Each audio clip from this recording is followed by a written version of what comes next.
የዓለም ፖለቲካ መስቀለኛ መንገድ ላይ ይገኛል። ሚያዝያ 24 2018 ዓ.ም ዓለማችን በታሪኳ ታይቶ በማይታወቅ የግርግር ወቅት ላይ ትገኛለች።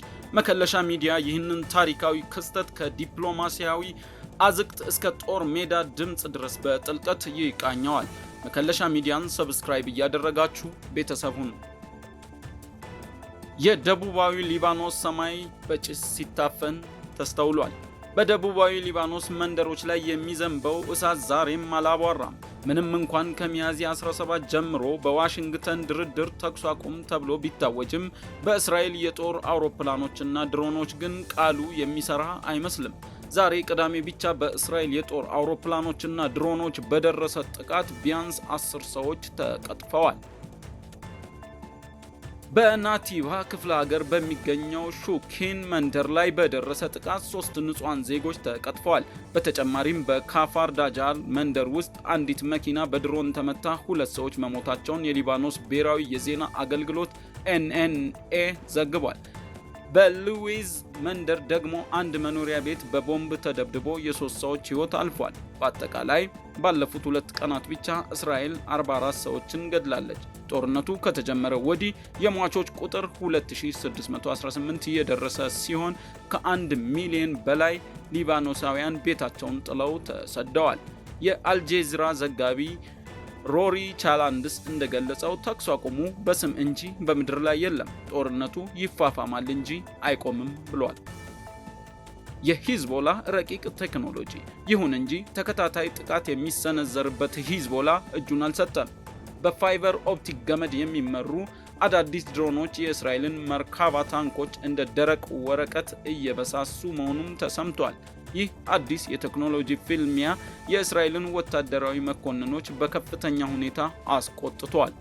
በተለይም በዚህ ሳምንት 3 የእስራኤል ወታደሮች መገደላቸውን ተከትሎ የጦር መኮንኖቹ ተኩስ አቁሙ ለኛ ወታደሮች ጉዳት እያመጣ ነው በሚል ለጠቅላይ ሚኒስትር ቤንጃሚን ኔታንያሁ ቅሬታቸውን እያሰሙ ነው። በትራምፕ እና በጀርመኑ ቻንስለር መርዝ መካከል የተፈጠረው ስንጥቅ።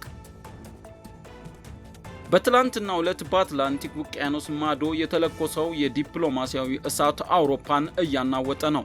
ፕሬዝዳንት ዶናልድ ትራምፕ 5000 የአሜሪካ ወታደሮችን ከጀርመን ለማውጣት የወሰኑት ውሳኔ ኔቶ የወረቀት አንበሳ ፔፐር ላዮን አድርጎታል። ትራምፕ ጀርመንን በኢራን ጉዳይ ጣልቃ ገብተሃል በሚል ወንጅለዋል። በተለይም ለጀርመኑ ቻንስለር ፍሬድሪሽ መርዝ የሰጡት ምላሽ የሚረሳ አይደለም። ያንቺን የተሰበረች ሀገር መጠገን ላይ አተኩሪ እንጂ የእኛን ፖሊሲ አትተቺ ሲሉ የጀርመን መንግስት አንኳስሰዋል።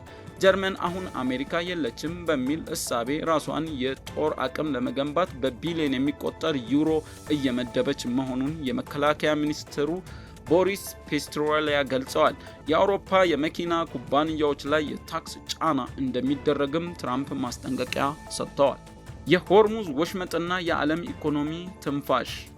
የሆርሙዝ የባህር ወሽመጥ መዘጋት ዓለምን ወደ ጨለማ እየገፋት ነው።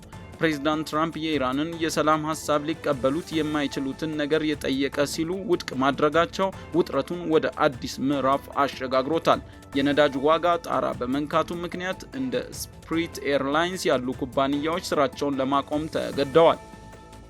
የቻይናው የተባበሩት መንግስታት አምባሳደር ፉኮንግ እንዳሉት ከሆነ እውነተኛ የተኩስ አቁም የለም፣ እሳቱ ቀንሷል ማለት ብቻ ነው።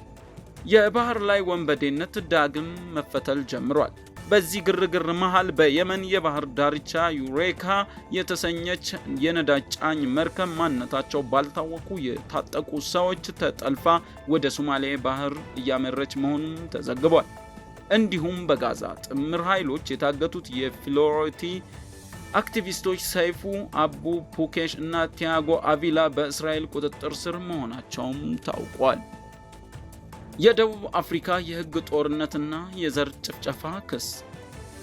መከለሻ ሚዲያ በስተመጨረሻ ያጠናከረው መረጃ እንደሚያመለክተው ደቡብ አፍሪካ በእስራኤል ላይ የጀመረችውን የዘር ጭፍጨፋ ጄኖሳይድ ክስ አጠናክራ ቀጥላለች።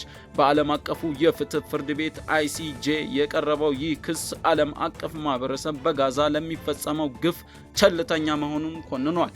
ደቡብ አፍሪካ አሁንም በጋዛ የሟቾች ቁጥር 72608 መድረሱን ተከትሎ አፋጣኝ እርምጃ እንዲወሰድ ድምጽ እያሰማች ነው። የአፓርታይድ መራራ ታሪክ የምትታወቀው ደቡብ አፍሪካ ዛሬ ለፍልስጤማውያን ድምጽ በመሆን ዓለም አቀፍ የሞራል የበላይነትን እየያዘች ትገኛለች። ደቡብ አፍሪካ ያቀረበችው የህግ ማስረጃ እስራኤል ሆን ብላ የሲቪል ተቋማትን እያጠፈች መሆኑንና ንጹሃን ሰዎች የሚረዱበትን መንገድ እየዘጋች መሆኑን ያሳያል። ፍትህ ለፍልስጤም የሚለው የደቡብ አፍሪካ ድምጽ ዛሬ በዓለም ዙሪያ እንደ መብረቅ እየተስተጋባ ይገኛል።